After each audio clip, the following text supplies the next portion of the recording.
महाराष्ट्रातील ताज्या घडामोडी पाहण्यासाठी आजच आपल्या न्यूज 15 मराठी या चॅनलला यूट्यूबवर सबस्क्राईब करा. तसेच इंस्टाग्राम आणि ट्विटरवर फॉलो करायला विसरू नका.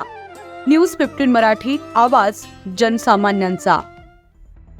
21 दिवसांपासून फरार असलेला आरोपी डॉक्टर देवेश अग्रवालनं न्यायालयापुढे केलं सरेंडर. साकोली शहरातील नामांकित असलेल्या श्याम हॉस्पिटलमध्ये डॉक्टर देवेश अग्रवाल यानं 9 जुलैला सोनोग्राफीच्या नावाखाली एका अल्पवयीन रुग्ण तरुणीसोबत तब्बल अर्धा तास अश्लील चाळे केले होते. याबाबत पीडितेच्या तक्रारीवरून साकोली पोलीस स्टेशनला पोस्को कायद्याअंतर्गत विविध कलमान्वये गुन्हा नोंद करण्यात आला होता. तेव्हापासून आरोपी देवेश अग्रवाल हा फरार होता. याबाबत भंडारा पोलिसांची 7 पथकं आरोपी डॉक्टरचा कसून शोध घेत होते.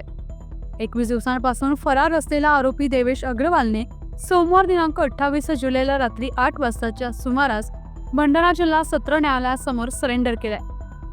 आरोपी डॉक्टरला सध्या भंडारा सेंट्रल जेलमध्ये ठेवण्यात आलंय. साकोली शहरातील श्याम हॉस्पिटलचा संचालक डॉक्टर देवेश अग्रवाल याने एका 17 वर्षीय अल्पवयीन तरुणीशी सोनोग्राफीच्या नावाखाली सोनोग्राफी कक्षामध्ये तब्बल अर्धा तास अश्लील चाळे केले होते.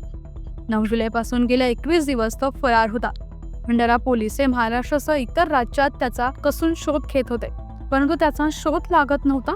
एवढंच नाही तर त्यानं जामिनीसाठी जिल्हा न्यायालय भंडारा येथे 16 जुलैला अर्ज सादर केला होता व 22 जुलैला नागपूर उच्च न्यायालयामध्ये अर्ज सादर केला होता, परंतु त्याचा अर्ज दोन्ही न्यायालयाकडून फेटाळण्यात आला.